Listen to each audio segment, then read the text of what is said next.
नमस्ते दोस्तों, आज हम बात करेंगे ब्रेस्ट कैंसर, जो कि एक बहुत इंपॉर्टेंट टॉपिक है and it is one of the most common cancer through out the world. Even India में भी आज ब्रेस्ट कैंसर बहुत तेज़ी से बढ़ता जा रहा है। तो इसके बारे में कुछ इन्फॉर्मेशन ऐसी इंपॉर्टेंट है जो आपके लिए जाननी बहुत ज़रूरी है। तो आज हम बात करेंगे ब्रेस्ट कैंसर क्या होता है, इसके लक्षण क्या होते हैं, ये इसके कारण क्या होते हैं, कैसे हम इनको डायग्नोज कर सकते हैं और किस तरीके से इसको हम ट्रीट कर सकते हैं। तो चलिए आइए इसको डिटेल में हम जानते हैं।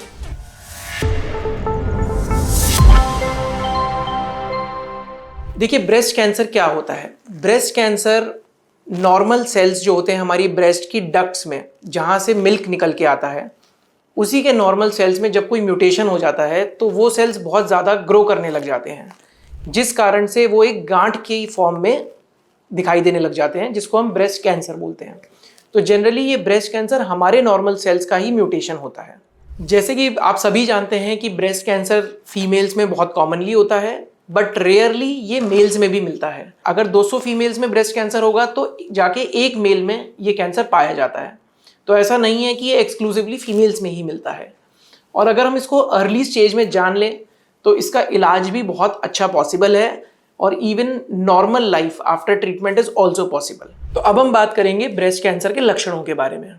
मोस्ट कॉमन लक्षण होता है ब्रेस्ट में गांठ हो जाना। दूसरा लक्षण जो बहुत कॉमनली देखा जाता है कि कभी कभी ब्रेस्ट में ना गांठ होकर बगल में गांठ हो जाती है, ना कि ब्रेस्ट के कॉमन एरिया में। तीसरी चीज, ब्रेस्ट में रेडनेस हो जाना, लालपन हो जाना, बट कोई गांठ महसूस ना होना, उसको हम बोलते हैं इन्फ्लेमेटरी ब्रेस्ट कैंसर। चौथी चीज जो बहुत जरूरी है, कभी कभी निप्पल से डिस्चार्ज बढ़ने लग जाता है, बट बहुत सारी फीमेल्स कंफ्यूज रहती हैं कि जी हमारी निप्पल से डिस्चार्ज हो रहा है, तो वो ओपीडी में आ जाती हैं कि शायद हमें कैंसर तो नहीं है।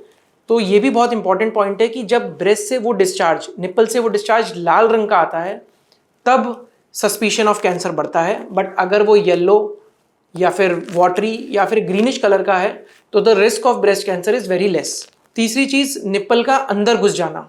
अगर ये निप्पल अंदर की तरफ आपको लगता है कि दूसरी ब्रेस्ट के कंपैरिजन में अंदर की तरफ घुस रहा है, तो it is also a sign कि ब्रेस्ट की कोई गांठ निप्पल के पीछे वाले एरिया में हो सकती है, जिस कारण से वो निप्पल जो है अंदर की तरफ खींच लेती है। ऐसे ही कैंसर रिलेटेड फैक्ट्स और मिथ्स के बारे में जानने के लिए और अलग अलग कैंसरों के बारे में जानने के लिए प्लीज़ लाइक और सब्सक्राइब करें हमारे चैनल को।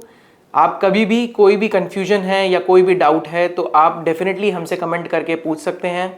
हमारी टीम 24/7 आपकी हेल्प करने के लिए अवेलेबल है। Thank you. अब हम बात करेंगे इसके कारणों के बारे में। देखिए, दो बहुत इंपॉर्टेंट चीज़ें हैं इसमें जानना। एक तो होते हैं मॉडिफाइबल रिस्क फैक्टर्स और एक होते हैं non modifiable risk factors. Non modifiable risk factors वो होते हैं जिनको हम चेंज नहीं कर सकते, जैसे कि हमारी जेनेटिक हिस्ट्री। मान लीजिए कि हमारी मदर में या फिर मदर की किसी सिस्टर में या फिर हमारे सिबलिंग्स में अगर ये कैंसर है तो definitely there is a high chance कि वो हेरिडिटरी लिनिएज में किसी और को होने का भी चांस है। बट कुछ ऐसे फैक्टर्स भी हैं जो मॉडिफाइबल होते हैं। मॉडिफाइबल जैसे कि अल्कोहल इनटेक वाले लोग, स्मोकिंग, ये दोनों ऐसे फैक्टर्स हैं जो कि इस ब्रेस्ट कैंसर के रिस्क को बढ़ाते हैं। सबसे इंपॉर्टेंट और जो चीज़ है जो हमारे वेस्टर्न लाइफस्टाइल की वजह से काफ़ी सारी चीज़ें चेंज हुई हैं, that is our lifestyle. Sedentary habits, no physical workouts, तो ये भी one of the most common cause देखा गया है कि which has led to increase in cancers in general. मोटापा, फीमेल्स में अगर देखा गया है कि जो हेल्दी फीमेल्स होती हैं उनके अंदर ईस्ट्रोजन की मात्रा भी बहुत ज़्यादा पाई जाती है और इस ईस्ट्रोजन मात्रा ज़्यादा होने की वजह से भी ब्रेस्ट कैंसर का रिस्क बढ़ जाता है। तो this is called as hormonal imbalance. Then a very important thing is, आज के ज़माने में क्योंकि सब फीमेल्स जो हैं they want to compete and they are professionally very sound, तो सबकी जो मैरिज एज है दैट इज गेटिंग डिलेड। जो अर्ली पहले मैरिज का जो क्राइटेरिया होता था कि 18 से 21 साल में शादी होती थी, आज वही शादी 28 से 30 साल में होती है। And because of professional environment there is a lot of stress going on in the families, तो हम लोग ब्रेस्ट फीडिंग, जो कि एक्सक्लूसिव ब्रेस्ट फीडिंग कॉन्सेप्ट हुआ करता था, वो भी हम प्रॉपर्ली फॉलो नहीं कर पाते हैं। We have seen that females who get married late और those who are not able to do a exclusive breast feeding, even in females में भी ब्रेस्ट कैंसर के रिस्क बढ़ते जा रहे हैं। तो इफ यू सी नाउअडेज, तो ये ब्रेस्ट कैंसर जो कि पहले के जनरेशन में 60-70 साल में पाया जाता था, वही कैंसर आज के ज़माने में 30 ईयर्स 40 ईयर्स की लेडीज़ में भी हमें देखने को मिलता है। ऐसे ही कैंसर रिलेटेड फैक्ट्स और मिथ्स के बारे में जानने के लिए और अलग अलग कैंसरों के बारे में जानने के लिए प्लीज़ लाइक और सब्सक्राइब करें हमारे चैनल को।